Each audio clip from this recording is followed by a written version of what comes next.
Tiens, je vais venir à côté de toi. Ah, vas-y, installe-toi. Hop. Les amis, bonjour à tous. Bonjour. Voilà, bienvenue sur ma chaîne YouTube. J'espère que vous allez bien. Et là, je suis aujourd'hui avec quelqu'un encore incroyable. Encore une personne passionnée de ouf. C'est Bouboun. Voilà, Bouboun, passionné de funk, de hi-fi. De funk, beaucoup de choses en fait. Funk, gospel, new jack, Ouais. tout ce qui est vraiment musique noire américaine. Et des filles vintage, notamment. Et filles vintage, beaucoup marrantes. Déjà, comme on peut voir, les amis, je vous laisse observer rapidement. Hein, donc, il aime beaucoup Marantz. C'est ta marque fétiche. Ouais, c'est ma marque fétiche. Puis il y a deux amplis qui sont encore en réparation chez Réparateur. Ouais. Donc, et puis il y en a un troisième qui va bientôt arriver.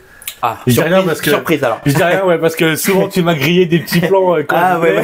Donc. Ah oui, parce que pour la petite anecdote, les gars, alors vas-y, dis-le. C'est que quand il y avait du matériel que je vais parler sur YouTube que j'étais en négociation avec les mecs, à chaque fois c'était ce matos-là, et toi tu commences à parler de ça. Et tout le monde se met à chaque fois sur justement le Bon Coin ou autre à chercher le produit en fait. En fait, on m'a proposé plus cher ou machin. Et à chaque fois, je me faisais baiser sur les ventes. Et voilà. Et donc, ça a été franchement souvent. C'est de ma faute. Deux fois, tu m'as fait le coup. On dit jamais 203, mais deux fois. C'est pour ça qu'il me dit plus ce qu'il va faire. C'est pour ça que je dis plus. Parce qu'à chaque fois, je te dis si, je te dis, mais quand je l'aurai, tu vois. Après, après, je m'en fous. Ah mais c'est vrai, et même moi je te dis, je fais vraiment la même chose par exemple pour les Tannoy Saturn S10 avant de les avoir parce que je me suis dit tiens, le jour où je vais commencer à les présenter tout ça, vu que c'était des enceintes tu vois que, je sais plus comment c'était 2000 et quelques euros tu vois, et en fait moi tu vois, je les ai pas vraiment payés, je les ai payés en dessous de 500 euros et du coup après je sais que les mecs ils vont les revendre plus cher parce qu'elles sont rares en fait.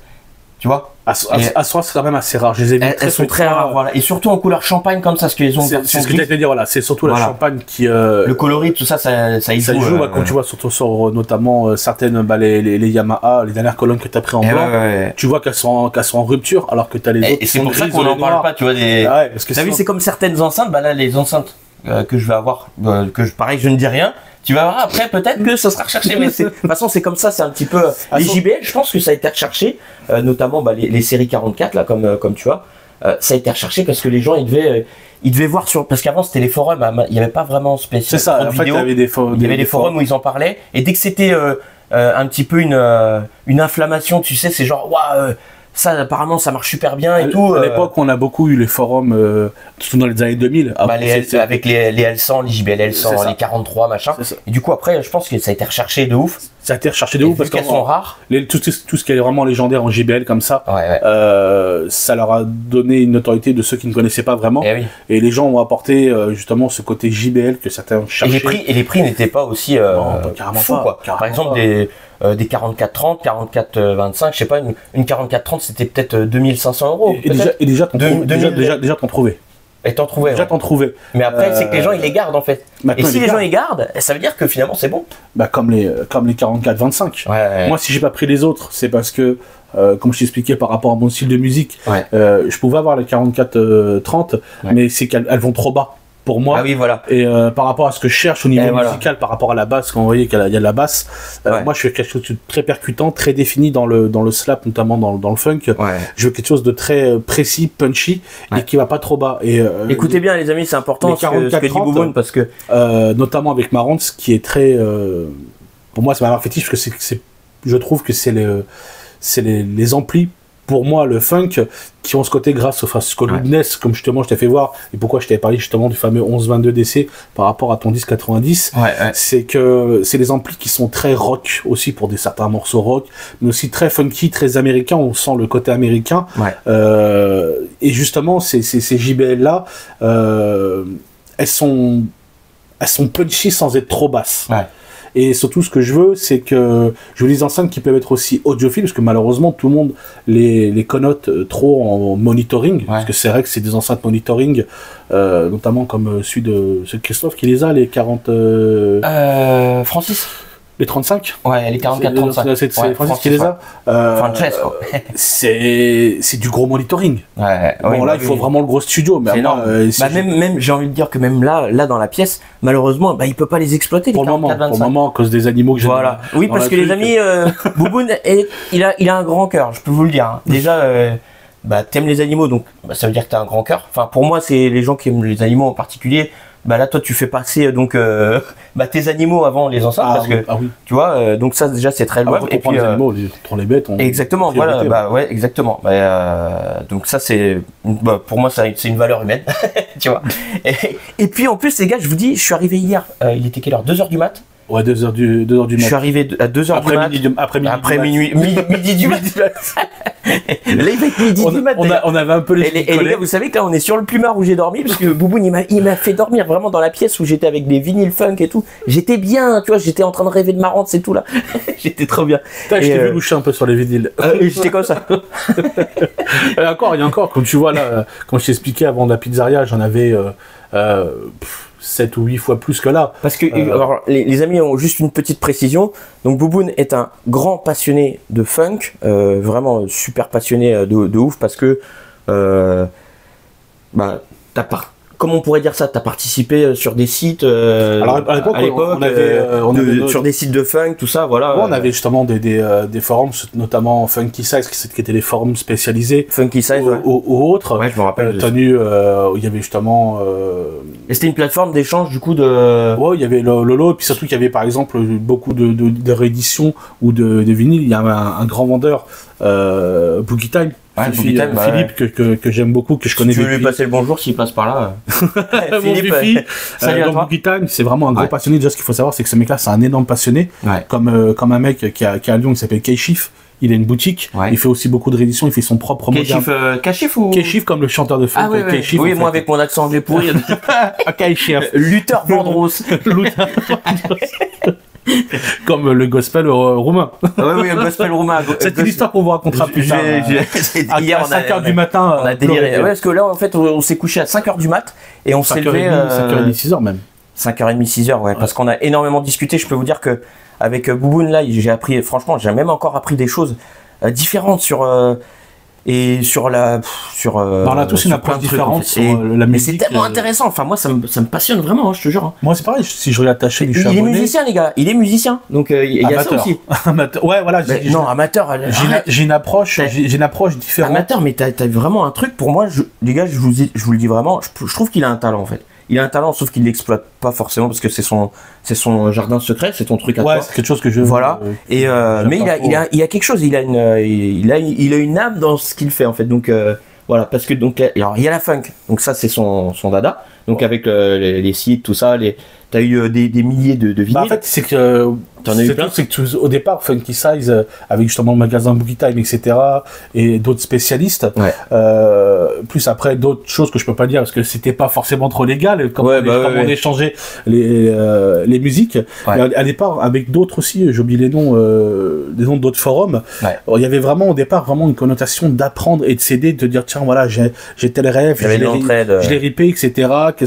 Et après il y a eu une compétition. Ça marchait sur l'échange. Voilà. Ça, ouais. Et justement des gars comme Laurent, malheureusement qui est décédé, un ami qui était vraiment porteur et qui a amené aussi avec d'autres personnes sur des soirées funk à Lyon, etc. Mais surtout voilà Philou et d'autres potes, c'est des gars qui ont aidé à faire venir aussi des choses, tu vois. Phil avec son magasin Boogie Time à l'époque quand il était encore en fixe. Parce que la funk soit vraiment peut-être encore plus. Ouais, parce que moi quand j'étais petit, on m'a raconté dans les années 80, mais ceux qui commençaient à collectionner dans les 80, étant adolescents ou jeunes adultes, ce qu'on trouvait au plus à Saint-Ouen, mais moi je suis d'origine de la région parisienne, tu trouvais vraiment plus des classiques, et c'était rare de sortir de ce qu'on a au jour d'aujourd'hui, ce que moi je trouvais, etc., qui était mon métier d'acheter des vinyles, revendre à un moment avant que je chasse la pizzeria. J'ai passé pendant 2-3 ans à vraiment faire que ça, gagner de l'argent en achetant et en revendant, etc., et en trouvant qu'on appelle des pépites et des choses. Voilà. Comme on va dire comme finalement un revendeur IFI, un vendeur dans ces... Parce que du coup, tu vas acheter pour revendre, en fait. Ouais, tu tentes le coup de poker, des morceaux. Tu tentes le coup de poker, voilà. Tu connais pas forcément, t'avais pas forcément l'audio. Ouais, tu vas tester, tu vas te dire, ah tiens, là, voilà, après, t'as des petits codes, tu vois, on sait que, par exemple, tel producteur, il a une touche. Tel musicien, moi, par exemple, qui suis, tu vois, bassiste, qui est très sensible au bassiste et qui souvent regarde les vinyles avec telle ou telle chose, comme notamment un bassiste qui est pour moi, l'un des meilleurs. Bon, tout le monde connaît. Voilà, c'est très bien, je suis ultra fan de. Vas-y, si tu veux, montre-nous directement aussi, si tu veux, Bah t'es pépite, hein. Parce que les amis, il y a aussi une histoire dans le matériel qu'il a. Donc surtout notamment. Je laisse nous parler de. En fait, surtout celle-ci en fait. Parce qu'on en a parlé longuement hier, c'est vrai pendant des heures. Mais... Celle-ci en fait, c'est une basse que j'ai achetée donc sûrement sur un forum de vente. Je crois que c'était Slapito ou Zik Inf, je sais plus du tout. Ouais. Et un gars justement qui disait voilà, je vends une basse qui appartenait à Marcus Miller, etc. Mais bon, il y a beaucoup de gens qui pipotent un peu, etc. Mais en regardant en fait la conception, etc. Voilà, après il y a des choses qui, tu vois, au niveau du préampli, tu vois, contrairement à la signature officielle de Fender, tu vois, au niveau du pickguard, c'est fait différemment, ça c'est officiel. Ouais. Bon, ça c'est moi qui ai changé, parce que c'est plus rapide quand tu dois changer la pile, parce que j'en avais marre de prendre le tournevis quand t'es en... Voilà, et en fait là, tu vois, il est différent. Mais en fait, c'est quand j'ai acheté cette basse, je dis je tente un coup de poker, je la prends. Pour moi, il y avait une histoire. Mon idole, c'est Marcus Miller.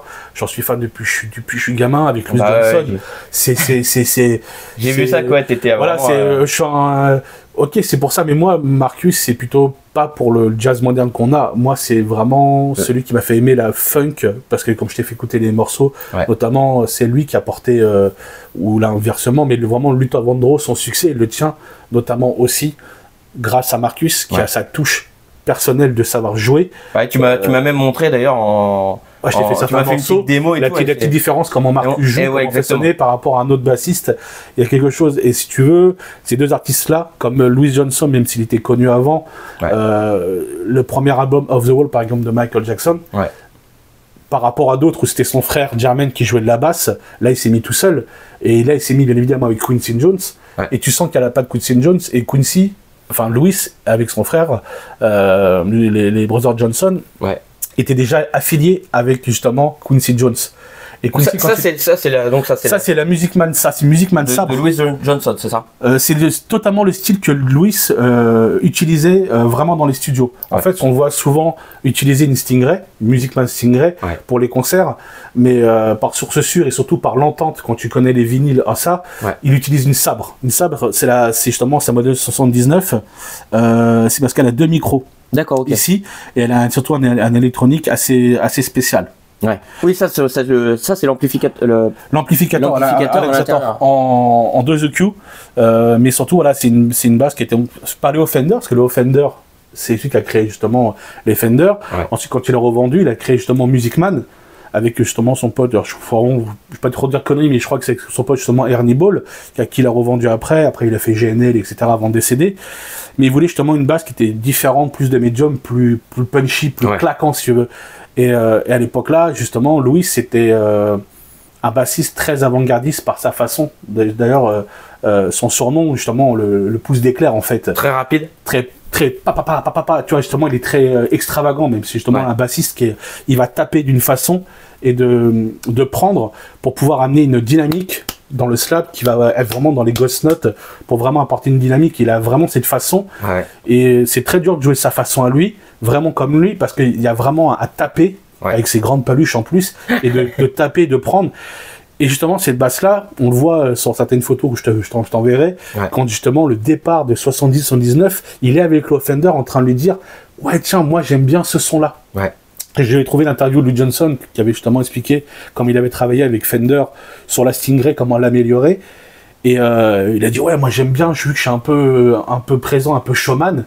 Ils ont créé un peu une basse, et c'est vrai que Louis Johnson a servi de bassiste, on va dire, de tremplin pour Music Man, pour donner un son bien précis, très punchy, beaucoup au médium, et qui est vraiment très, très clinquant. Et Michael, justement, à cette époque-là, il voulait un son, justement pour 79, qui était, pour moi, je trouve, personnellement, par la musique, plus dans... Il y avait un petit côté un peu boogie, mais dans son esprit, Michael, il avait déjà un peu de l'avance, il était plus dans les années 80-82. Quand tu dis boogie, alors justement, parce que il y a plusieurs styles de funk. De funk, tout à fait, il y a la funk. Et la boogie, du coup, c'est quoi sa particularité, le boogie funk? Le boogie funk, on va dire, ce qu'on dans le boogie funk, ça peut être, pour le remplir, pour pas trop rentrer dans les détails compliqués, c'est un peu des sonorités un peu légèrement disco, entre parenthèses. Ah, d'accord. C'est très dansant, en fait. Le boogie, c'est ça, c'est bouger, c'est ce côté très boogie, très boîte de nuit, si tu veux, un peu légèrement... Ouais, on pourrait dire c'est avant un petit peu non, parce que t'as des morceaux, t'as totalement des morceaux boogie, des grands classiques de funk, qui est boogie dans les années 83, 84, 85, t'en as encore si tu veux. Mais voilà, t'as plusieurs, t'as le funk soul, le funk ce qu'on appelle classique, comme le groupe Change, High Fashion, etc. Des gros groupes. Électro aussi. Électro-funk, t'en as. Tu parles au niveau de la basse? Au niveau du style, parce que vu que les funks sont. Ouais, après t'as des funks, on va dire ce qu'on appelle classique, mais un peu plus dans, on va dire entre parenthèses, le côté moderne électro, où t'as pas trop de basse, où t'es plus justement en clavier basse, tout ce qui est Melba Moore et Evelyn King, etc. Même si ça reste très funky, ils ont aussi des morceaux joués qu'à la basse, mais les fameux, par exemple, Melba Moore, quoique non, t'as pas mal de morceaux joués à la basse, mais c'est des précurseuses, tu vois, un petit peu dans ce côté. Après, tu as d'autres références plus obscures, etc. On pourra en parler des heures, mais j'essaie de faire ça pour la vidéo. De condenser. Mais après, tu as d'autres électro-funk, tu as même certains morceaux, certains vinyles, de tête, j'ai oublié les noms, mais je t'en sortirai. T'es vraiment des sons 83, tu te dirais, putain, c'est vraiment l'électro-funk, et le mec, il a 20 ans d'avance. Notamment, je pense à un truc, un son que mon grand frère aime beaucoup. Le maxi, c'est GT, I Love Music. Je te le montrerai, je peux te jurer que ça sonne électro-funk déjà avant. Ah oui, d'accord, ok. Mais vraiment avant, quoi. Précurseur. Ah ouais, mais le précurseur, c'est vraiment... t'as plein d'autres vinyles comme ça, des petites pépites obscures, des 45 tours, des 33 tours qui sont vraiment électro-funk. J'aime bien... Avant, t'avais un mur complet de vinyle en fait. À peu près, on part de là, en fait, ça faisait à peu près, ça. Là-haut, quoi. Enfin, tout le pan de mur. Non, à peu près d'où est-ce qu'on est là, jusqu'à ici, à peu près, D'accord, Beaucoup revendu, mais après, il y avait beaucoup aussi de maxi, c'est les maxi, ça prend aussi beaucoup de place. Alors que quand t'as les albums, j'ai vendu beaucoup de maxi, j'ai beaucoup d'albums, mais là, j'ai plus condensé dans les albums. Là, je vais remettre un petit peu dans les maxi. Tu peux nous en montrer un petit peu des petits. Parce que hier, tu m'en as montré pas mal, j'étais complètement. Hier j'étais un peu fou parce que je voyais, parce que moi c'est des, on va dire tout ce qui est funk, justement c'est là où je rejoins. T'as le funk modern soul aussi, t'as le funk New Jack, t'as le funk. T'as plusieurs styles. Funk R&B aussi un peu peut-être. C'est ce qu'on appelle le modern soul en fait. Modern soul, tout ce qui est 84, 87, 88. Après on est dans plutôt le funk New Jack, etc. Mais après t'as des mecs qui sont 89 qui ont un son des fois 83, et t'as les mecs 83 qui ont des sons 87, 88. Alors je voulais te demander un petit truc par rapport justement, parce que moi tu vois, je suis dans le CD. T'as vu, j'ai une belle collection de CD et est-ce que du coup, toi, quand tu écoutes en vinyle, un vinyle de funk, et qu'il soit remasterisé sur CD, tu vas préférer sur vinyle? Ou alors, pas forcément. Pas forcément. Pas forcément. Ça, c'est intéressant. Justement, celui que je t'ai offert, tu vois. Ah oui, les gars, il m'a fait un beau cadeau. Tu vois, celui-ci. Donc ça, c'est Maurice Massia. Massia, ouais. Notamment, je te l'ai passé aussi pour que tu puisses faire des trucs. Pour découvrir, parce que je connais pour la ligne de basse, t'as vu la première ligne de basse, elle est très slappée, très enroculée, si tu veux. Tu vois, elle est punchy, précise, mais un peu légèrement compressée, reculée. Mais ça, c'est pas par rapport à l'ampli, c'est par rapport au jeu du gars, tu vois. Pour bien te faire comprendre qu'un bassiste, il a une sonorité qui est différente quand il joue un morceau. Souvent, c'est directement repiqué dans la console et après c'est masterisé. Après, tu as certains studios qui mettaient directement les micros devant les enceintes et on l'entend aussi, tu vois, des fois en fonction des enregistrements. Tu vois, quand c'est directement masterisé, des fois je vais préférer, même si je l'ai en vinyle, des fois l'avoir en CD. Parce que si directement repiqué, des fois tu as une qualité et tu as des notes qui sont moins perceptibles dans le vinyle. Que dans le CD, où tu sens qu'il y a quelque chose qui... souvent, tu as des reproductions, des boîtes qui refont les CD, directement, on les bande. Parce qu'avant, par les bandes, etc. Et puis, il y a beaucoup de pressages différents aussi. Il faut s'y retrouver dans... C'est ça. Et des fois, en fonction des pressages, tu as des qualités ou pas. Des fois, tu as des pressages, souvent, en général, dans le funk, quand c'est des groupes américains, après tu as des groupes anglais, tu as Dodo, tu as déjà, justement, tu as beaucoup de grands groupes aussi UK, quoi, anglais. Obscur, celui que je t'ai donné, celui-là, le deuxième, c'est anglais.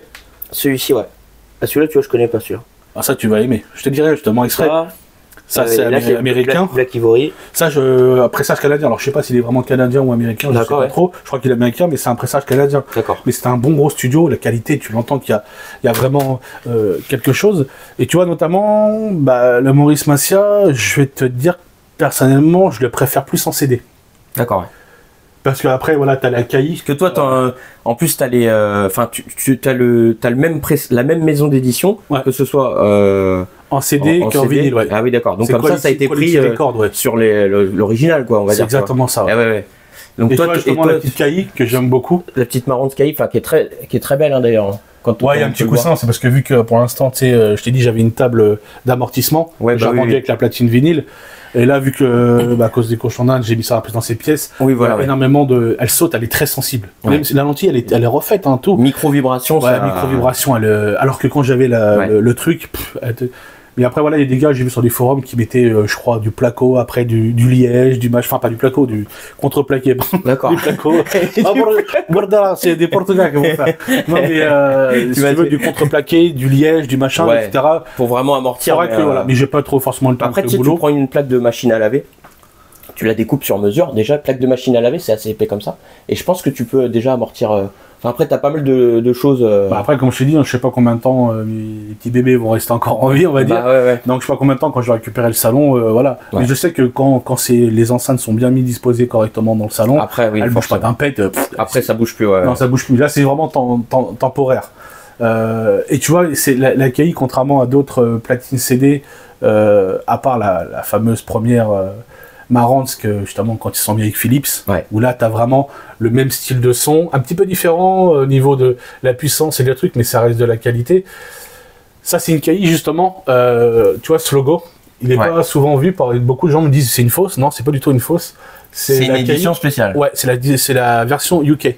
À l'époque, justement, pour pouvoir facilement approvisionner le marché européen, c'était compliqué, justement, ce que j'ai vu sur des forums, c'était déjà à Marantz, soit ils en parlaient, que c'était compliqué, parce que vu que Kenichi Iwata, il avait un cahier des charges qui voulait absolument exiger très précis, Très strict. tout monté à la main, etc. Et ben en fait, il avait envoyé ses deux bras droits en Angleterre, si j'ai bien compris, et toutes les pièces venaient vraiment du Japon. C'est exactement les mêmes pièces que sur la KI japonaise, qui était montée là-bas, et il l'envoyait. C'était plus simple pour le service après-vente et approvisionner l'Europe qu'au Japon. Donc c'est pour ça que tu vois ce logo-là fait comme ça, c'est la KI UK, la même. C'est la même, et quand tu as la plaque dorée entière avec Paris KI, c'est la version japonaise. Ouais, voilà. Et moi, j'ai eu la chance de tester les deux. J'ai vu zéro différence. Ouais. Même avec un pote qui a tu sais, par ordinateur, il branche, tu sais, pas par ordinateur, mais tu sais, comme les réparateurs, je sais pas trop comment ça s'appelle, leur matos, les mêmes fréquences, les mêmes trucs, il y a pas... L'oscilloscope. Ouais, il y a l'oscilloscope, il y a les trucs, tu sais, comme on a fait voir sur le petit réparateur, il y a zéro différence. D'accord. C'est exactement les mêmes composants, sauf que c'était... Voilà. Et c'est vraiment une platine CD que j'affectionne énormément. Elle ne paye pas de mine parce que par rapport à d'autres, tout le monde la voit petite. Ouais. Je peux te garantir que Kenichi Iwata, dessus, il a bossé. C'est du cuivre. Très bonne platine. Ah ouais. Je te prends des petites photos pour que tu vois. Toutes les sorties, elles sont plaquées or. Tout est à l'intérieur. La plaque et les retours, même les visseries sont en cuivre. Tu t'entendrais bien avec Mich, mon pote Mich. Ouais, parce que même lui, il kiffe aussi Marantz. Ouais, j'ai vu. Et puis, les platines CD, tout ça, enfin, ouais, c'est... Après, moi, je suis quand même plus vinyle, parce que Mais lui aussi, les vinyles de ouf, hein, je sais. C'est surtout, c'est que ce que moi, j'écoute et ce que je cherche, souvent, c'est pas réédité en CD. Donc, en fait, à part soit les rips des mecs en MP3, mais le MP3, c'est pas forcément top. Tu vois, surtout si c'est en... Tu vois, quand je passe du PC, je passe avec ça pour justement... D'ailleurs, qui fait vraiment bien son taf. C'est quoi, c'est un petit DAC? Ouais, c'est vraiment un petit DAC, mais tu sais que... Ah oui, c'est avec des tubes, d'accord. Alors, Sylvania, en plus, t'as mis des... J'ai changé, j'ai mis des tubes, je crois que c'est des tubes russes, avec mon cousin, on a mis ça. Ouais.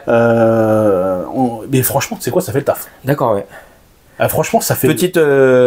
Petit DAC pour le PC. En plus, ça fait maintenant 3-4 ans que je l'ai. Ouais. Sincèrement, on a dû payer, je crois, 30 boules. Les lampes, on a dû les payer... ça, c'est un peu plus cher, 25 ou 30 euros. Non, pas cher aussi, 25 ou 30 euros. La paire de lampes. Ouais, en plus, on s'est amusés tous les deux parce qu'on l'a pris ensemble. Et lui, il m'a dit, tiens, je prends des lampes américaines. Tiens, toi, tu prends les lampes russes. Et vu que c'était deux trucs, en fait, on s'est donné chacun un paquet.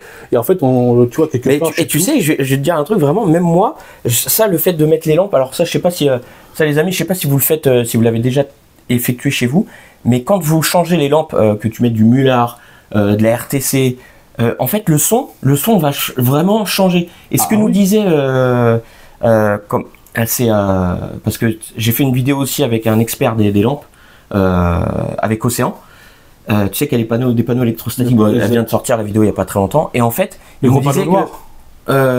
Ouais, les panneaux noirs avec les gros amplis à tube OTL. J'ai pas eu le temps vraiment trop de regarder, mais j'avais commencé à m'intéresser. Mais justement, il nous disait que les tubes de préamplification, c'était ça qui était plus important que les amplis de puissance, parce que les amplis de puissance, ils sont là pour apporter du jus, voilà, mais pas colorer en fait le son. Non, c'est les tubes de préamplification. Et c'est pour ça que moi, justement, j'essaye d'en avoir plusieurs.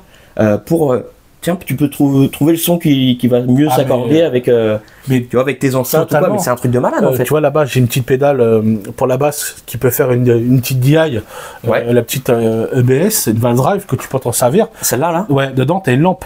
D'origine, c'est, je sais plus c'est quelle lampe. Ouais. Et un copain, il m'a dit, ouais, attends, si tu veux, j'ai une vieille lampe des années 60 russe, une 12 AX7. Au début, je commence à jouer, je fais comme ça, bon, avec ma vieille lampe d'origine, je dis, ouais, ça sonne, je change la lampe. C'était même plus le même son, c'est juste une lampe 12 AX7. Et voilà, Et là, tu te dis, mais c'est quoi cette chaleur, cette profondeur, juste avec une lampe. C'est juste, c'est dingue. C'est incroyable. C'est comme, tu vois, c'est comme des enceintes de basse. Tu sais que ce qui m'intéresse, parce qu'en fait, toi, t'es vraiment dans plusieurs approches, c'est sur la hi-fi, tout ça. Parce que du coup, là, t'as aussi un petit peu du matériel sono, finalement.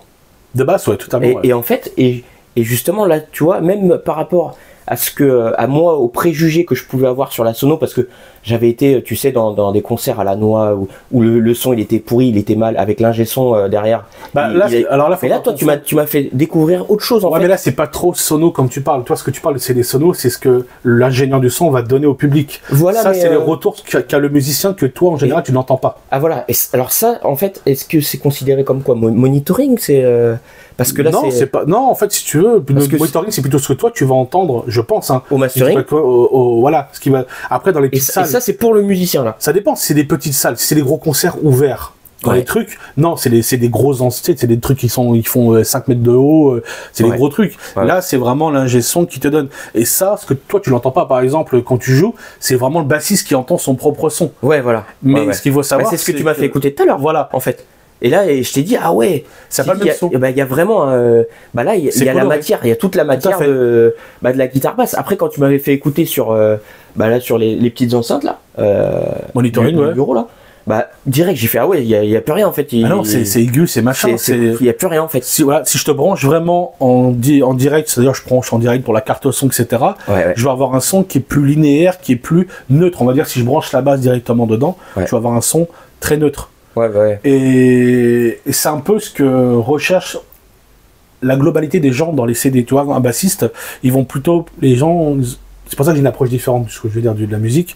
C'est que les gens vont aimer, quand ils écoutent un CD ou un vinyle, un son ils écoutent le son en globalité comme toi, tu vois. Ouais. Et moi, tu as bien vu quand tu mettais ça va être bien précis. J'ai déjà, inconsciemment, je vais chercher la basse. Je vais chercher le batteur aussi. Comment il joue, comment il a une approche. Quand un bassiste sans son batteur, c'est mort. Je vais chercher aussi à voir comment joue un guitariste, son attaque, etc. J'ai une approche plutôt, même étant amateur, j'ai une approche plutôt musicien. Et je vais écouter différemment de certaines personnes. C'est pour ça que j'ai pas la même attente au niveau des enceintes et la même recherche que d'autres qui vont écouter le son en globalité. Moi, malheureusement, peut-être à défaut, je sais pas si c'est une qualité ou un défaut. Moi, je pense que c'est à défaut. Je suis trop obstiné par de la recherche du son de la basse en priorité, etc. Mais en fait, toi, ta recherche. Moi je la comprends parce qu'en fait il y a certaines personnes, tu vois, des fois dans les commentaires elles vont dire ouais Nico, ces instruments là, est-ce que tu les as entendus ou pas? Non, il y a des instruments que je n'ai pas entendus en réel, donc du coup c'est très difficile de s'imager tiens, comment est-ce que ça sonne véritablement, tu vois, c'est ce que je t'ai fait voir tout à l'heure, tu vois. Voilà. Si je t'enregistre, par exemple si je prends mon préampli que là, si je branche la basse, bon ça n'a plus de puissance, mais si je peux brancher les deux ensemble, mais si je mets que par exemple dans le préampli et je mets dans la carte son, tu vas avoir un son comme tu as entendu tout à l'heure. Tu vois, tu vas avoir un son qui est presque dans le studio, qui est presque prêt à mixer. Tu as vu, quand j'ai branché les enceintes, le son était totalement différent de ce que tu entendais. Parce que le son des enceintes sont colorés. En plus, tu peux plus ou moins modifier le Twitter, si tu veux plus ou moins d'aigu, etc.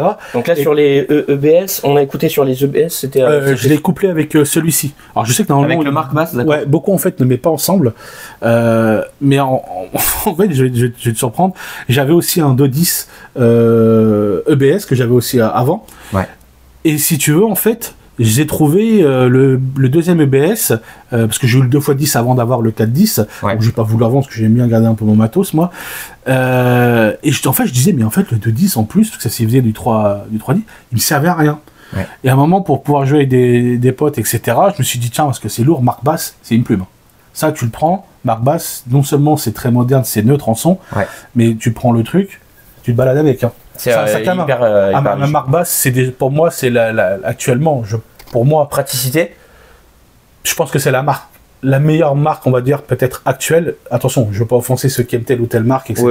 T'as ton point de vue. C'est déjà, je pense, l'une des marques les plus en vue au jour d'aujourd'hui, l'une des ceux qui se vend le mieux. Ouais. C'est aussi l'une des marques qui a une approche de grand public, tout budget. Ouais. Ils arrivent à créer des amplis ou pré-amplis ou des combos qui sont vraiment pas trop chers. Ouais. Mais surtout, c'est que c'est des plumes. Tu te rembardes ça partout où tu veux. Ouais. T'as des combos, tu le prends, tu te trimbales comme si t'avais un sac à main. Limite, non mais sincèrement, quand tu vois le poids que ça fait. Et j'avais besoin d'un truc que je pouvais, etc. Et à un moment donné, bah, tu vois, quand je faisais du rangement, ça fait chier, je dis, bah tiens, je vais le brancher en rigolant. Et bah en fait, inconsciemment, normalement, deux marques ne vont pas souvent ensemble. Ouais. Putain, j'ai dit, mais c'est quoi ce son? En fait, le Twitter et la façon des cônes qui sont dans le marque basse embellissent et donnent plus de punch sur ce côté un peu plus reculé et très moderne et très défini du EBS. D'accord. Ouais. Et en fait, ça me permet de sculpter mon son qui est beaucoup plus large que si j'avais justement même un 15, que je pourrais avoir un 15 pouces avec en complément. En fait, après, des fois, je joue aussi tout seul, mais j'ai un bon mariage là. Bah, du coup. À contraire, qui n'est pas censé être logique. Ouais. Et l'autre en bas, là, celui-là, Celui-là, en fait, c'est un 10 et un 15. La triade japonaise. Ouais, mais le problème, c'est qu'en fait, je l'avais quand j'avais un ampli un peu moins fort. Ouais. Et mes préamplis, tout ça, ils sont un peu trop puissants. Et lui, il accepte pas assez, donc il est un peu surchargé. D'accord. Mais c'est un ampli que. Enfin, c'est les enceintes que je garde parce que c'est un 15. Et surtout, c'est un son vraiment très. Fin 80, dans les 90, début 90, t'as un son, si tu veux, genre un peu de certains morceaux, il a son timbre, tu vois. SWR, ce qu'il faut savoir, mais si tu vois d'autres, pour moi, c'est ma marque préférée. SWR, en fait, c'était une alors là, par contre, je vais pas dire de conneries non plus, c'était une pas sous-marque, mais c'était je crois des ingénieurs ou des gars de chez Fender qui ont été débauchés pour pouvoir être libres et créer des trucs. Ouais. Et ils ont tellement fait un matos de psychopathe. Lâcher prise, en fait, vous faites ce que vous voulez. Ils ont tué Fender. En fait, parce que au niveau de qualité, ils ont tellement explosé. Alors, je vais pas dire conneries, hein, je sais plus trop comment c'est passé, mais je crois que c'est des gars de Fender qui ont été débauchés, qui ont, avec d'autres ingénieurs de d'autres trucs, qui ont créé cette marque-là. Bah, comme avec Ensoniq et Accuphase, en fait. Oui, c'est exactement ça. Les ingénieurs de Kenwood, trio Kenwood. C'est exactement. Ils étaient chez Kenwood et du coup, après, ils sont partis chez Ensoniq, ils sont partis chez faire Accuphase, en fait. Et c'est le même principe là. Et Accuphase, ça, voilà, on entend, ça fait partie des amplis que je trouve. Alors que moi, j'aimerais bien un jour en avoir un. Le seul souci, c'est que certains Accuphase, notamment ceux que je veux, bah, malheureusement, sont pas en phono. Ah, oui. Donc le problème, il est là, c'est que les modèles d'Accuphase que je veux ne sont pas en phono. On dira pas les modèles. On dira pas les modèles. Mais et les autres que tu peux mettre en phono, c'est pas mes préférés. Donc si tu veux, j'aime bien, mais voilà. Mais t'as des modèles bien précis, ouais. Et SWR, donc après c'était fermé, et si j'ai bien compris ce que j'ai vu sur les forums même américains, etc., Fender était très jaloux de la renommée de SWR, qui est juste complètement phénoménale. Ils ont eu aussi l'intelligence que Marcus Miller, qui est l'un des bassistes les plus prolifiques au niveau de vente, faut être honnête, je pense que c'est même le bassiste, par son nom, qui vend le plus de choses d'une marque. Ouais. C'est vraiment dans le monde, dans tous les signes, Marcus, il signe dans une marque, ça se vend. Ouais. Je pense que c'est le bassiste le plus prolifique pour les marques, donc tout le monde se l'arrache. Mais lui, il a une approche aussi de la musique bien à lui, si tu veux. Ouais. Il avait son propre son, notamment sa basse, etc. SWR, en fait, il l'avait enrôlé. Ouais. Et justement, il a réussi à porter SWR à l'excellence du son. D'accord. Ouais. Et après, il est parti chez EBS, etc. En fait, ce qui est marrant, c'est que là, t'as le. En fait, sans le vouloir, mais honnêtement, je réfléchis à un truc, sans le vouloir, t'as le parcours de Marcus Miller. T'as le parcours de Marcus Miller à travers les trois éléments là. Ouais, à part par exemple sur son premier album de Luther Vandross, beaucoup pensent qu'il joue en actif sur une basse active sur un truc, alors qu'en fait, il est en passif avec un BA15 de chez Ampeg. D'accord. Les gens étaient sérieux, ouais, il joue en passif. Tout le monde pensait qu'il avait sa basse active, parce que sa fameuse basse légendaire active. Non, il joue en passif sur un BA15 Ampeg. Et les gens ont dit, t'es sérieux, t'as ce son là avec ça? Ouais, il l'a, c'est marque. Bref. Il a aussi joué sur une marque que j'aime beaucoup, que c'est très dur à trouver en qualité, ça s'appelle Acoustic. C'est des acoustiques. C'est juste acoustique le nom? A-2-C-O-U-T-I. Ouais. Je crois que je sais plus s'il y a 2 C. Enfin bref. Ouais. C'est des petits amplis, etc. Et c'est un son très 80. Et c'est un son bien punchy que j'aime beaucoup. Et à chaque fois, j'ai vu 2-3 occasions, mais les mecs, fallait les chercher, ça faisait loin à cette époque-là. Et je sais qu'il a beaucoup joué aussi quand il était avec, comme il s'appelle, un jazzy saxophoniste très connu, David Sanborn. qu'il a porté, voilà. Et ben c'est Marcus qui a beaucoup bossé avec lui en coproduction. Jazz Fusion un peu ça. Jazz Fusion, Marcus est dans Jazz Fusion. Jazz Fusion aussi, ouais. Mais c'est qu'il a une approche vraiment, après c'est pas un truc pour son Marcus Miller, mais c'est voilà, son père était dans Jazz Fusion dans le jazz, années 89, 90. Voilà, et après il est vraiment l'époque où où il s'est lâché en fait. Ouais. Avant, c'était plus. Ce qu'il faut savoir, c'est que Marcus Miller est un grand fan de Michael Jackson, de James Bond, etc. Donc, il a son influence déjà très funk, très vieux soul funk. Il a beaucoup aussi, notamment par son cousin, etc. Et lui, il a fait aussi de la clarinette au départ. Il a appris le jazz très vite, très tôt. Et il a pris des vinyles de sa famille, des machins, il avait son oncle, son père qui était musicien. Il a très vite essayé de comprendre la musique, comment elle marchait, et donc il a déjà une approche très forte dans le jazz. Et ce qu'il faut savoir, c'est qu'un vrai bon bassiste de funk, à l'époque, ils ont tous une sensibilité au jazz. Ouais, avoir un truc de source aux sources, quoi. Ouais, parce que tu regardes les mecs, quand ils ont fait du funk, quasiment les 3/4, pas tout, on va dire la moitié, tu regardes les vinyles, tu vois tous qu'à l'époque, ils avaient déjà 30-40 ballets. Ouais. Dans les années 80. Donc ça veut dire que avant il n'y avait pas la funk, donc ils ont eu le jazz. Donc ces mecs-là ont été formés au jazz ou au gospel ou autre. Et les prémices, c'est toujours ça. Voilà, ils ont ces fameux codes, ou au blues. Le blues qui a dérivé sur ça aussi. Le blues est très important aussi dans le truc. Et Marcus ou d'autres bassistes, plein d'autres ont cette culture-là que moi par exemple je n'ai pas et que d'autres ont. C'est ce qu'ils font, qu'ils sont aussi forts. C'est ces bassistes des années 80 parce qu'ils ont cette culture de chez eux, noire américaine, qui fait qu'ils ont une sensibilité de savoir jouer et de comment groover, comment faire sonner, etc. D'ailleurs, tu m'as même fait écouter de la funk africaine nigérienne. Ouais, il y en a. C'est pas trop mon kiff. En fait, c'est pas le son qu'on croit. Les sonorités africaines, en fait, c'est vraiment de la funk, comme de la funk japonaise, avec comme la musique, le funk sud-africain, comme Richard John Smith. Voilà. Par rapport à je savais pas. Je me suis dit, je pensais c'est un Sud-Africain. Mais en fait, il y a tellement de sous. Comme le vinyle que tu m'as demandé, qui est assez rare. Montre-nous un petit peu de vinyle, vas-y. C'était lequel que tiens, attends, je vais me mettre là. C'était lequel que sud-africain que tu m'as demandé? Un peu ce que tu veux, vas-y, montre-nous un petit peu des. Après, il y en a plusieurs. Tu vois, ça c'est un classique, hein, mais si tu veux, dedans t'as des lignes de basse complètement. Ah, Norman Connor Jr. Ah ouais. C'est Norman Connor. Monsieur C. Ah oui, Norman Connor. Mr. C. Ouais. Dedans t'as des lignes de basse. Normalement t'en as une. J'arriverai pas à la jouer. Le mec il est dedans, mais en termes de groove et de ghost note, c'est. Mais même, c'est une petite pépite. Ça reste ce qu'on appelle un classique funk, mais qui est totalement abordable, totalement trouvable, hein, etc. Mais voilà, c'est des... Pour moi, après, quand même, si on dit qu'il y a des classiques, c'est pas pour rien. Oui. J'ai des raretés, etc. Mais rareté ne veut pas dire forcément pépite ou meilleur morceau. Moi, je prends plus de plaisir souvent à écouter des vrais bons vinyles plutôt que des pépites ou des 45 tours qui ont un son dégueulasse créé par un autoproduction dégueulasse. C'est juste que parce que sur eBay, il s'est vendu à 900 €. Voilà, pour moi, après il y a des gens qui aiment la soul funk, moi je suis moins fan, et ils sont prêts à mettre 1200, 1300 € dans un petit 45 tours, et que pour moi je trouve vraiment moche. Moi je suis plus vraiment funk classique, à la gare de 79 jusqu'à en 84-85, j'aime énormément le modern soul, la funk un peu plus moderne, ce qu'on appelle dans le jargon modern soul, pas le modern funk mais le modern soul. J'aime beaucoup la New Jack, la funky New Jack, etc. On en a parlé aussi. Très fan de ça. J'aime beaucoup le gospel et le gospel moderne des années 90. Ça, j'adore. Je suis un gros fan de gospel ou même des gospels classiques. Dog. C'est un peu plus moderne. Par exemple, t'as un de mes albums préférés. Jerry Knight. Jerry Knight. Je le dis bien, non? Jerry Knight. Après, j'ai l'accent pour eux aussi, je te le dis. Non, toi, t'as l'accent. Ça, c'est un classique de chez classique. Pour les collectionneurs, c'est du classique chez classique. Mais c'est juste une pépite. Ce mec, il a une voix, les lignes de basse, elles sont pas forcément slapées, mais c'est groovy à mort. C'est mélodieux. C'est tous les vrais collectionneurs. Si un mec te dit, Jerry Knight, c'est de la merde. C'est pas un collectionneur. Tous les gros collectionneurs vont te dire c'est une pièce. C'est une pièce à quoi d'autre je sais pas.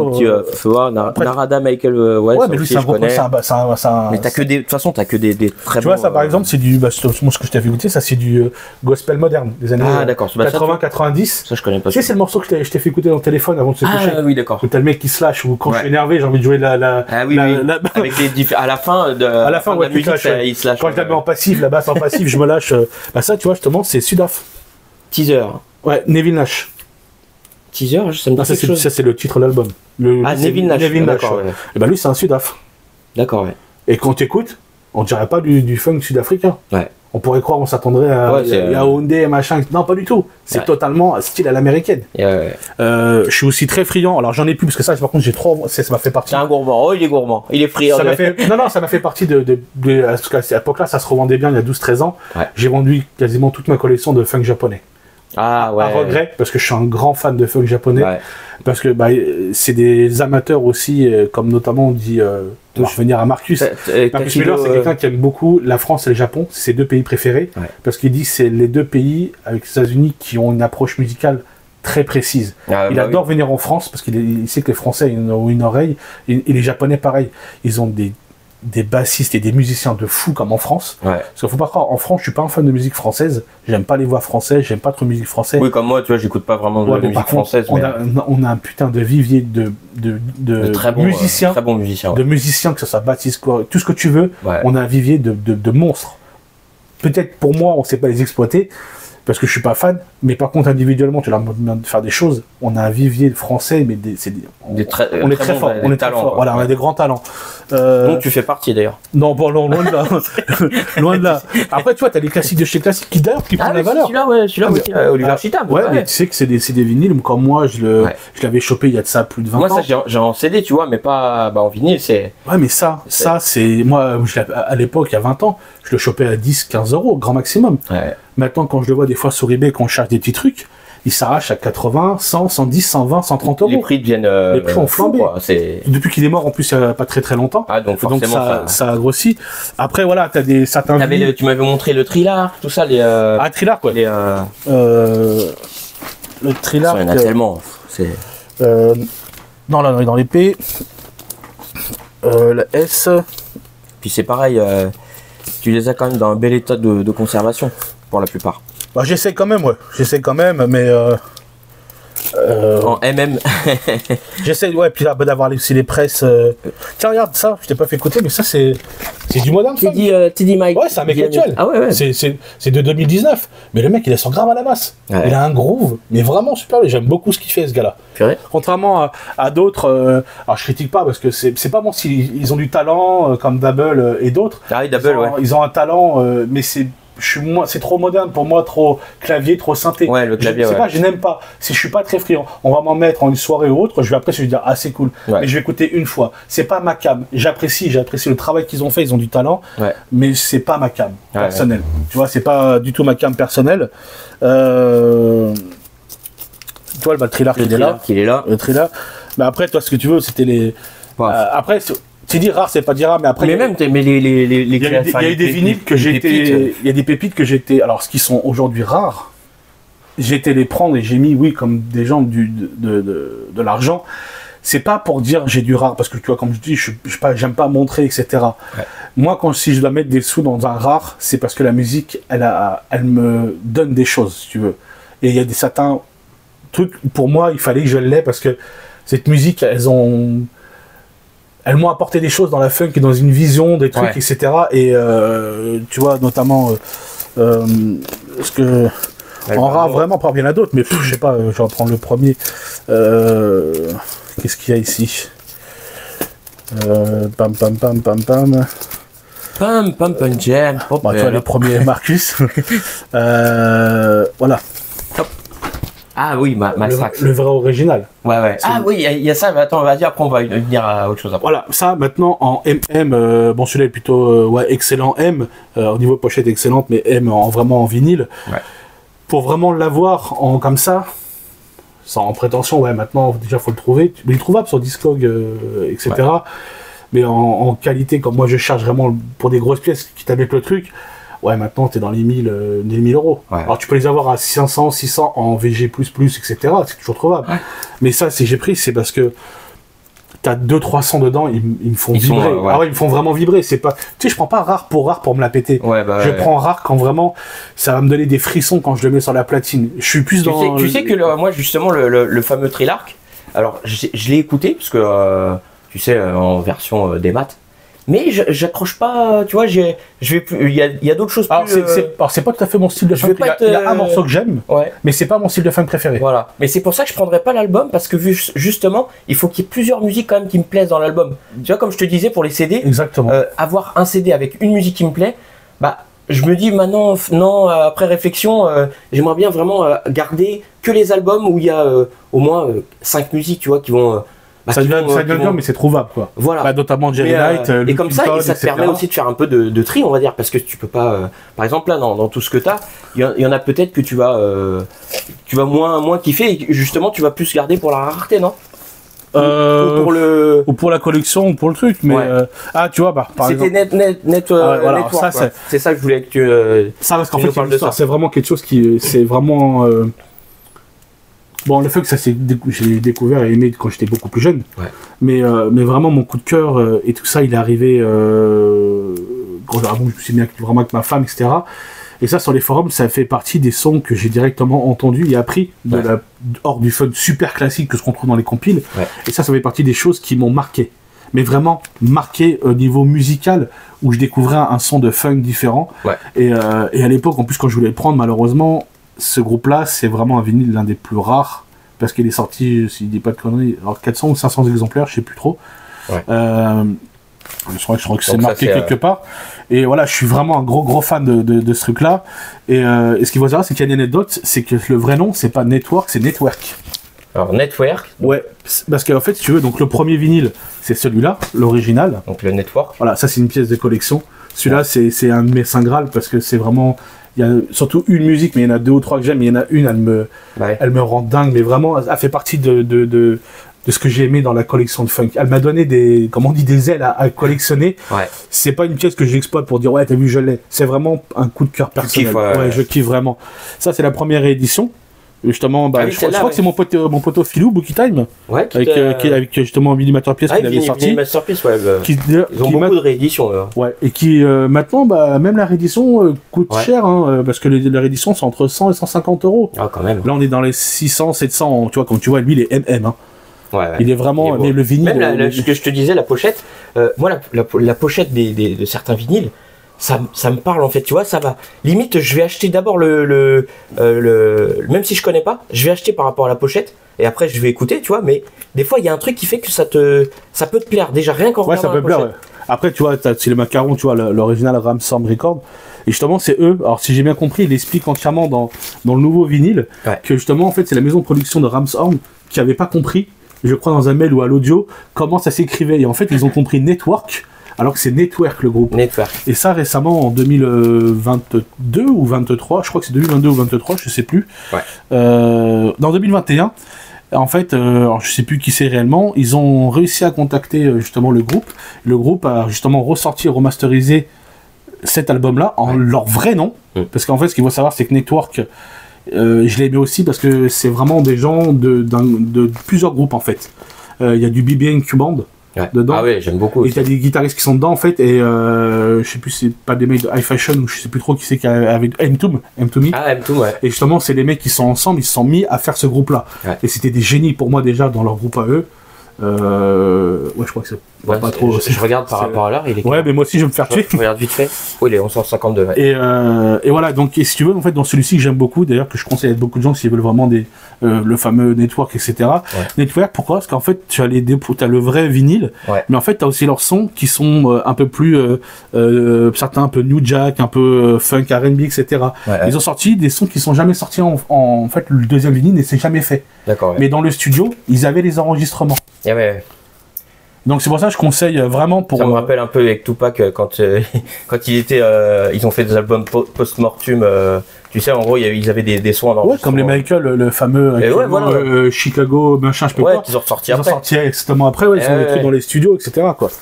Et ce qu'il faut savoir, donc, comme je te disais, comme tu me demandais la basse tout à l'heure, c'est que donc quand j'ai acheté cette basse là, j'y croyais pas et par culot. Prends-la, vas-y, prends-la. J'envoie je me dis, voilà, je sais très bien qui c'est qui a créé la basse à Marcus Miller, c'est Roger Sadowski, qui est un très grand luthier, qui lui a justement notamment rechangé au niveau de son... il lui a changé en fait justement le chevalet, qui donne plus de sustain, etc. Il lui a mis des frettes jumbo pour avoir plus d'attaque, etc. et plus de rebond.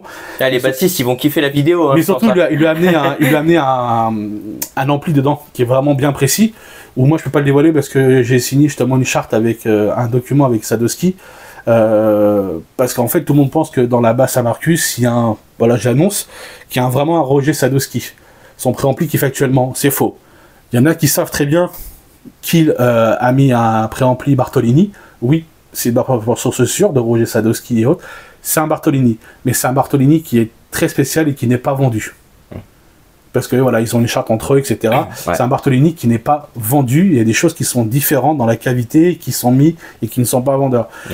Et en fait, j'ai envoyé et j'ai démonté le truc et j'envoie les photos justement à Roger Sadowski. Je dis, de toute manière, il me répondra jamais. Et ben, en fait, il m'a répondu, il m'a demandé où c'est que j'avais eu ça. Et sans que je lui réponde, il m'a dit, vous savez que c'est une basse que j'ai créée dans les années 90 pour Marcus Miller, qui m'avait passé une commande. Parce qu'il commençait à faire ses tournées et il voulait une quinzaine de basses. Cette basse, en fait, où il allait garder, qu'il allait vraiment, tu vois, avec des touches palissandres, etc., pour amener un son différent, des fretless, etc. Et avant, justement, les fameux prototypes. Avant les finitions. Et en fait, à l'époque, vu que Marcus a toujours été chez Fender avant, comment dirais-je, Roger Sadowski a eu la chance de pouvoir en fait aller dans les usines de Fender, récupérer des vieux manches d'origine, tu vois, ce manche les de 76, des cordes de 73, des micros de 75, de 77, etc. Et en fait, pour pouvoir me donner ça à Marcus, c'était sur les premiers prototypes, avec, tu vois, pour ça, par exemple, sur celle-ci, il voulait un peu plus de, il voulait essayer du médium. Et il dit, voilà, tu me fais 6 ou 7 premiers prototypes, et en fonction de ce que je vais te dire, alors c'est pas une histoire inventée, hein, c'est vraiment comment on m'a expliqué comment est venue cette basse et pourquoi il en a créé une quinzaine dans les années 90. Voilà, ça a été porté comme ça, et si tu veux, Marcus il a dit bon bah voilà celle-là, mais j'en veux une autre. C'est pour ça par exemple que tu vois que le pigward il est pas tout à fait net. En fait, il m'a expliqué Sadowski, il a récupéré un pigward de ce truc-là, et il l'a taillé à l'arrache. Le pigward c'est les pigwards c'est ça en fait, ça, hein, c'est les plastiques C'est la planche. Ouais, les trucs en plastique qui sont là. Et tu vois, normalement, dans la vraie, dans la Marcus, elle est comme ça. Mais vu que ça, c'est une des fameuses 6 premières tests crash, que Marcus n'a pas voulu garder, parce qu'après, pour les concerts, il fallait que ça ressemble à sa basse, entièrement différent, réglé avec ces trucs-là.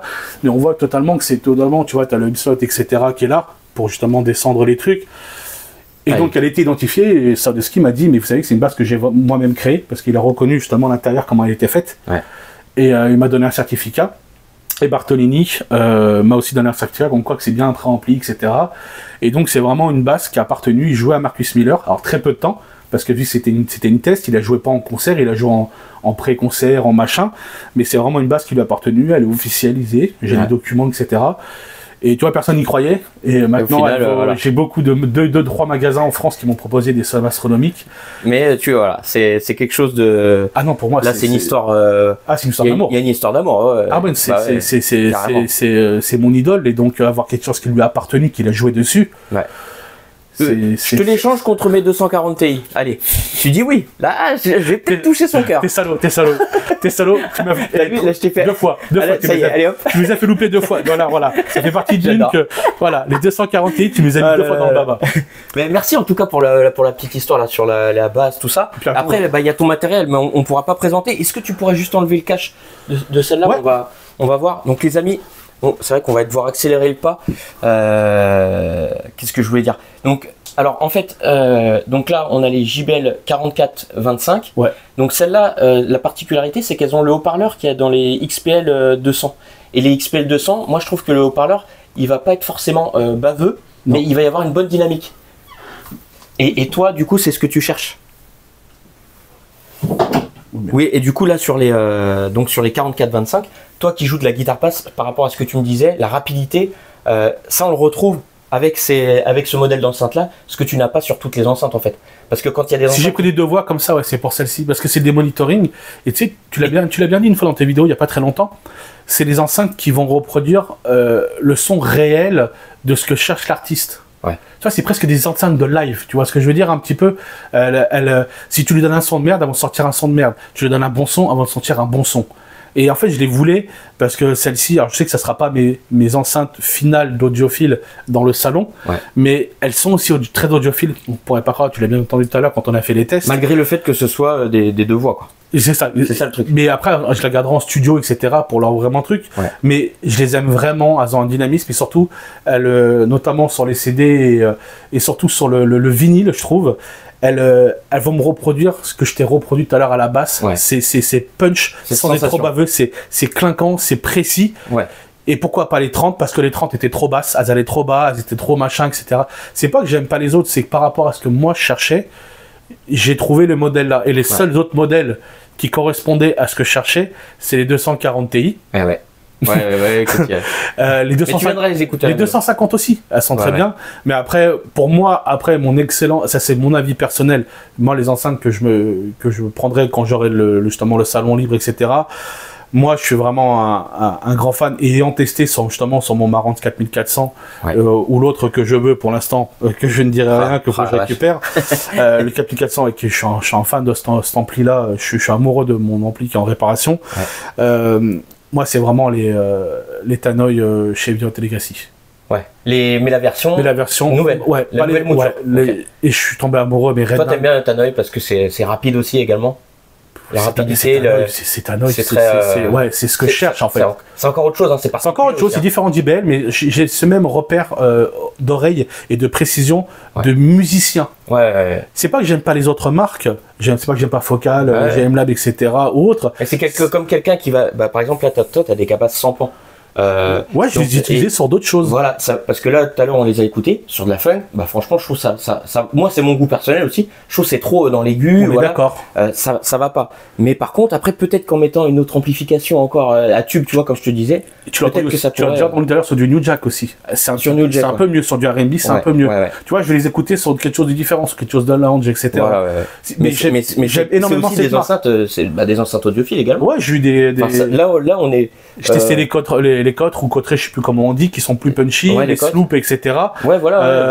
Mais les sloops, je les avais aussi, les sloops. J'aime bien, mais vu qu'après, des doublons avec les GBL, ça m'a servi à rien dans ce côté. C'était machin. Les cabasses, on sait très bien que son gros défaut, ça manquera toujours de basse. Ça manquera toujours de basse, mais comme on en parlait hier, à l'écoute, à bas volume, tu sais, en mode, écoute pas du chambré, mais c'est très agréable. C'est très agréable. Et on n'a pas envie de. C'est feutré, quoi. Feutré, on n'a pas envie de monter le volume, tu sais, pour taper, pour que ce soit, pour que ça punch et tout, en fait. Et après, donc là, on avait vu la KI.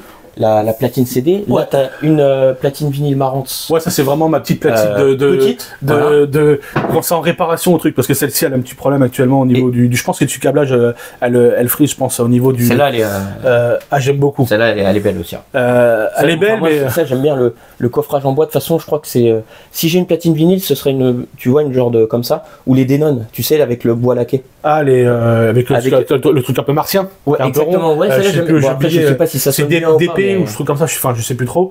Moi j'aime beaucoup celle-ci. Après beaucoup n'aiment pas, surtout les audiophiles. On n'a pas le temps, les gars, je vous dis. C'est le côté entraînement direct. Pour les vrais audiophiles, c'est à courroie.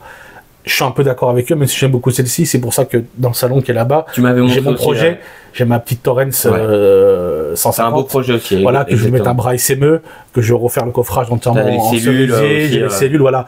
Même, attends, parce que là, en fait, les amis, même on a parlé des cellules et tout, parce que il me disait que la cellule, je sais plus, tu avais la chour et la orthofond, du coup, le son de la cellule va être. Ça va pas être le même son. Moi par exemple, que c'était plus. Si je veux écouter par exemple des vinyles un peu plus rock ou un peu plus jazz ou certains trucs différents, pourtant rock ça pourrait se rapprocher du funk. En fait j'aime bien Shure, comme Audio Technica que j'aime aussi. Mais vraiment dans le funk, même dans le gospel que j'écoute des gospel. Ma préférée, ça reste Orthofond. Orthofond, ouais. Et t'en as une là, il y a la rouge, j'ai eu la noire et j'ai eu la bleue aussi. La noire, le problème, c'est qu'elle coûte la peau du cul. Si tu veux elle coûte un bras. Non, j'ai fait une vieille blague. Allez, il fallait que je la fasse. La rouge, je trouve que c'est vraiment un rapport qui a été pris que ça. Mais ça, voilà, c'est parce que celle-ci, c'est la platine de transition, etc. quand il y a des réparations. D'accord. Vu que celle-là était en répa. Et après, t'as. Voilà, on va. Après, j'ai celui-là justement qui était venu parce que c'est celui-là que tu voulais vraiment voir. Marantz 1122 DC, voilà, qui est du coup très dynamique. Plus que tu as vu, je t'avais dit que le 1090, que beaucoup pensent, ou le 1070, qui souvent vaut actuellement moins cher ou le même prix que le 1090, mais tu as une différence. Mais pourquoi surtout? Et parce que tu peux le marier avec. Voilà, vu que c'est la série DC et qu'il a sorti pré-août, beaucoup en fait utilisent le 170 DC avec son fameux préampli, le 3250 ou le 3250B. Moi je l'ai eu, j'ai revendu. Parce qu'à part le préampli, il m'a rien offert. Et surtout, comme je t'ai expliqué, c'est que en fonction de, un peu comme toi tu disais tout à l'heure, un peu feutré, moi j'aime beaucoup le loudness de chez Marantz. À petite écoute. D'accord. Et si tu veux, c'est que ce préampli-là ne dispose pas du loudness. Et donc en fait, je trouvais à petite écoute ou quand je voulais, très pauvre. Je sais que ça va faire râler certains fans de 3250B, mais moi, en ayant eu plusieurs fois, en ayant écouté et en ayant les deux en même temps, en ayant fait les tests, j'ai toujours eu plus de dynamisme et les mêmes choses en termes de son avec le 1122 DC que le 3250. Alors je sais qu'il y en a qui vont dire ouais non, pas possible, avec le contour tu peux.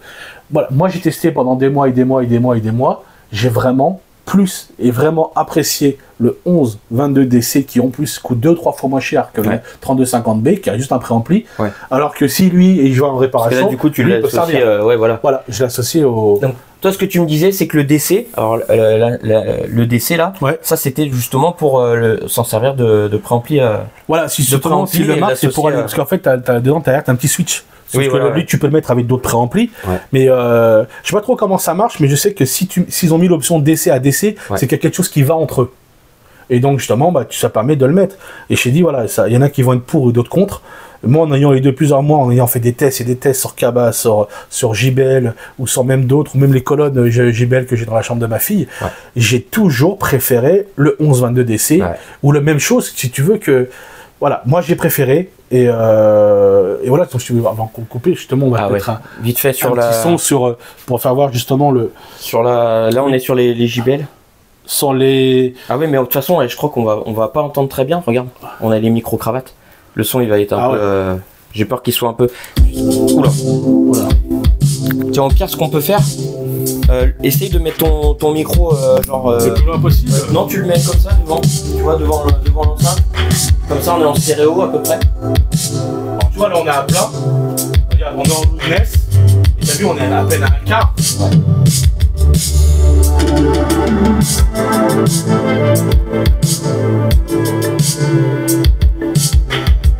sais pas si on va bien l'entendre. Et t'as vu le dynamisme est présent par rapport aux autres choses. Là, les amis, on va mettre juste la pause parce que je sais que les gens vont l'entendre au micro. Je suis en retard, j'ai rendez-vous en plus. Les amis, juste un truc, c'est que là, on entend un grésillement. C'est normal, c'est parce que justement, les fiches bananes qui sont derrière, le contact, il est pas bon. Et forcément, avec le grave, la fiche banane, elle bouge dans le bornier.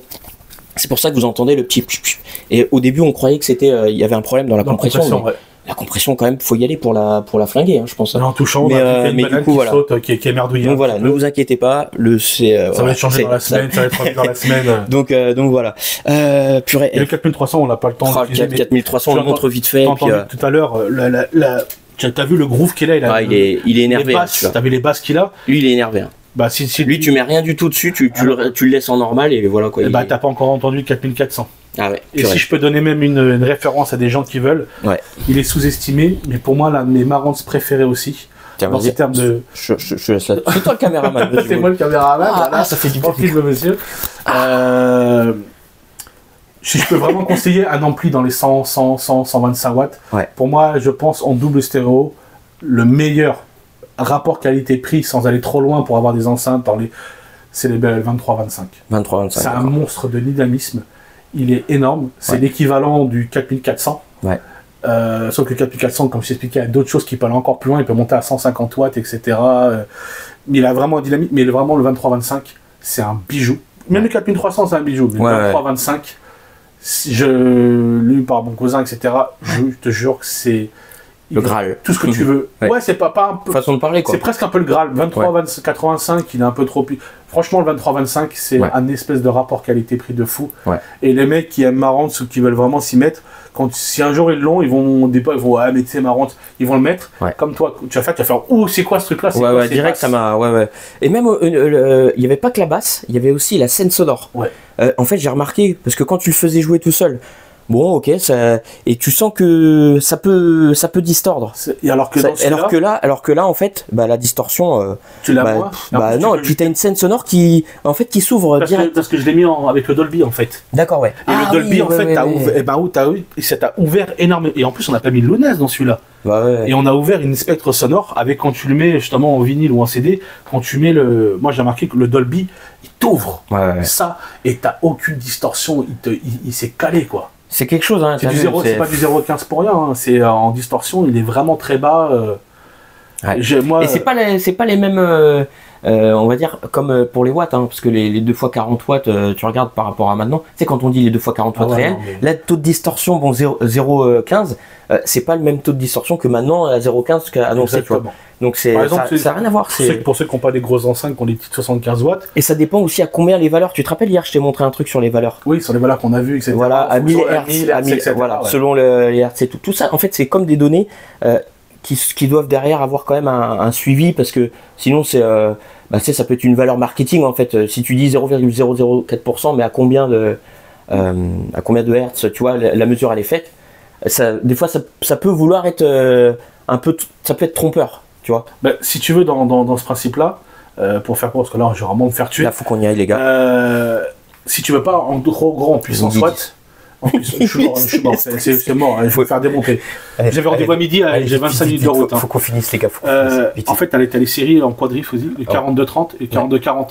T'as le même système de distorsion, et donc ils sont. Mais quand je te dis que c'est 30 watts, tu dis ouais,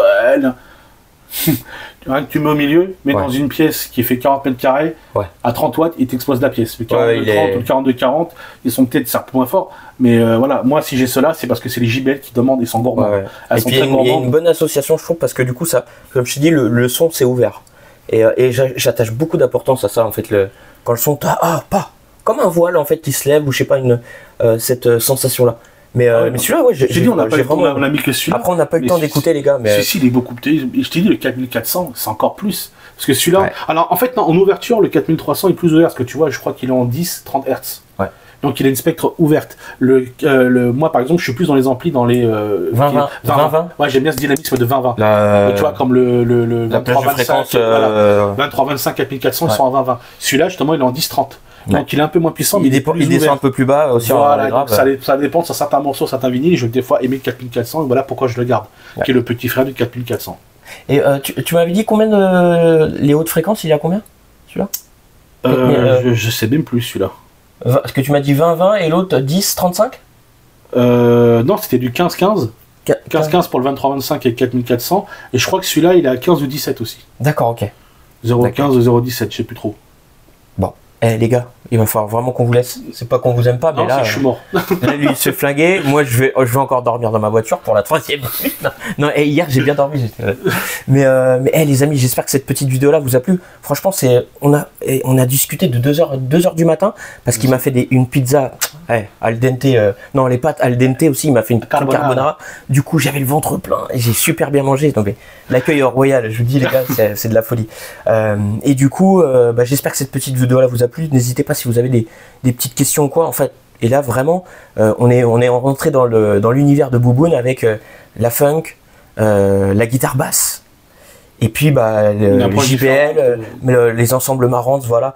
Et c'est vraiment, c'est ça en fait qu'on aime dans la hi-fi, c'est toute cette alchimie, et que merci à toi, Bouboune, de m'avoir fait entrer dans ton monde finalement, parce que c'est quelque chose. Hein. Je voulais te montrer surtout pourquoi je suis plus dans le matos vintage que le moderne. Au moderne haute, parce qu'en fait, par rapport à mon approche et mes vinyles, ça se comprend tout à fait. J'ai essayé par des personnes dans La Rochelle que je connais qui ont du matos. On en a parlé de ça aussi, l'association vinyle avec moderne ou quoi. Par rapport à ce que tu écoutes. C'est pas que je critique les audiophiles qui veulent un truc à 40-50 000 euros, c'est pas ça. C'est que par rapport à mon approche musicale et ce que j'ai pu écouter, j'ai jamais pris mon pied dessus en fait. Voilà, et donc moi je préfère, et je suis plus dans le vintage. Et ce qui compte, c'est plus son pied en fait. Voilà, c'est ça. C'est pour ça que pour moi être audiophile, le mot audiophile, c'est aimer entendre, qui dérive maintenant dans la haute qualité de trucs.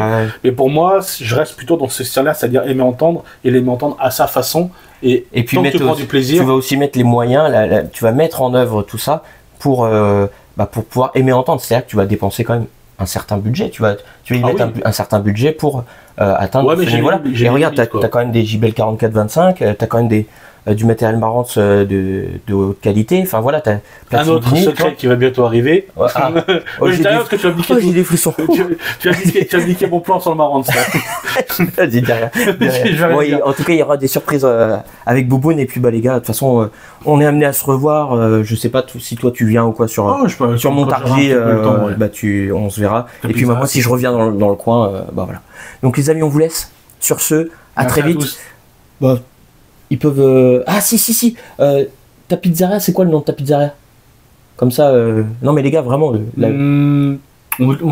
veux pas? C'est comme je préfère rester discret. C'est comme tu. Ah oui, non, oui, j'avoue, je comprends. Donc les gars, quand même, abonnez-vous. Par contre, vous pouvez vous abonner. Abonnez-vous. Likez. Faites-moi un petit fuck. Un petit fuck. Faites-moi un fuck. De basse, Faites-moi avec. Et puis bah voilà, je vous dis à très vite et puis bah merci Bouboune. Allez, ciao ma poule. Ciao mon poule.